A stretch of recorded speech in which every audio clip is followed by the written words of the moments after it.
But anyway, but yeah, my nurses were just, golly, they were just so great, like so great.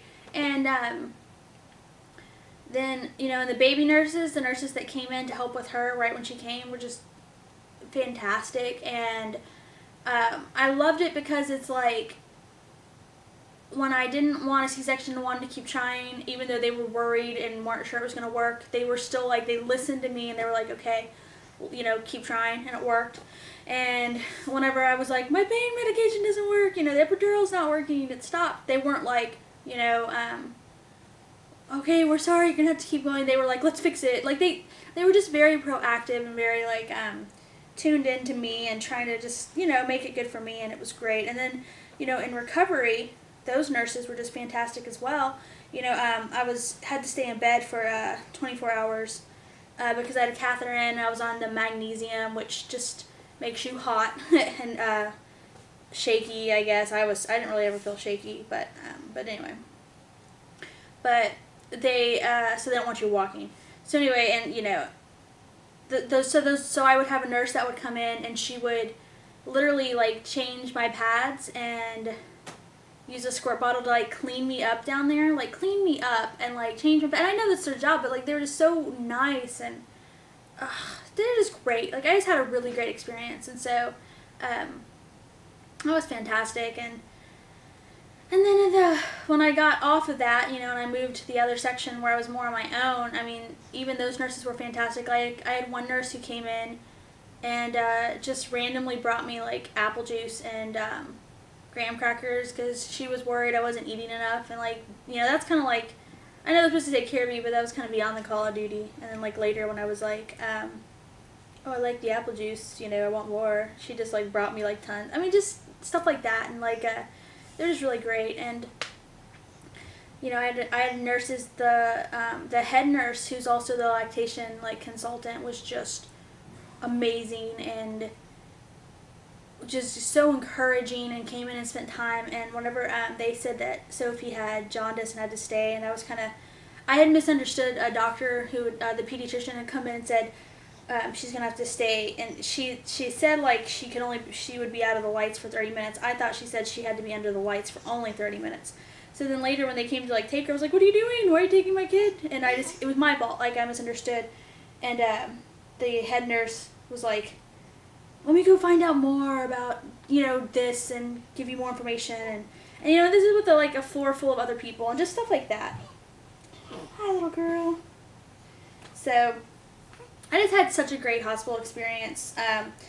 I would definitely, I'm like very pro, I'm actually very, very pro midwives and very pro home birth. Hold on a second. Hey, cutie pie, are you done or you want more?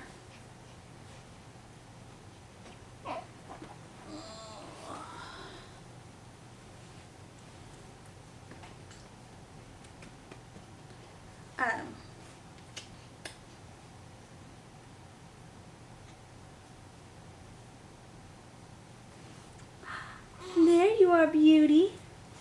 Before you start eating on the other side, you want to say hello? Want to say hello, YouTube world? There, you can't really see your eyes. They're beautiful.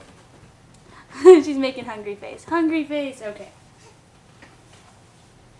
Okay, so anyway, so I kind of went on and on there about like my hospital experience, but it was just really great. And anyway, what I was going to say is I'm actually very pro home births and midwives. I think that's a really good way to go.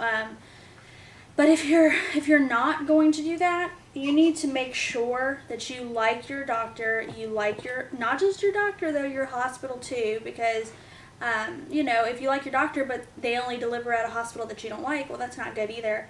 And I know some people on here have had doctor offices that didn't listen to them and just all kinds of things, and it's like at some point you have to stand up and say, is this like what I want? So if you can find whether you're using a midwife or a doctor or whatever, you've got to trust them and like them and feel like they listen to you.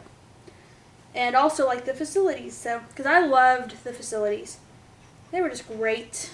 And I'm lucky because I'm in Houston, and I mean, I'm technically in Katy, but like the Houston area, and so, you know, it's known for having really good medical facilities and everything. So I'm really lucky that I had such a great hospital, and to even have as an option. But I have, you know, just in my suburb alone, I had a choice of like 3 different hospitals, big hospitals, you know, and that just in my suburb, like, let alone like anywhere else I could have gone in Houston. So I mean, I'm kind of lucky because I had my pick of the litter.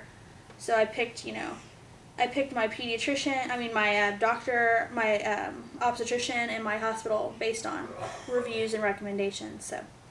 So yeah, that's that. And I'm going to do separate vlogs about after 3 weeks, like my opinions on different things. So we'll do that next. And sorry I didn't get to see Sophia more, but she has to eat. So anyway, I'm going to take all the footage and all the stuff that in the pictures and everything and make it like a little video. So, although it probably will be kind of boring since YouTube's such a stickler for music, which I understand, but at the same time, it's really annoying. So, anyway. Alright, so that's it, guys. So 3 weeks later, wow.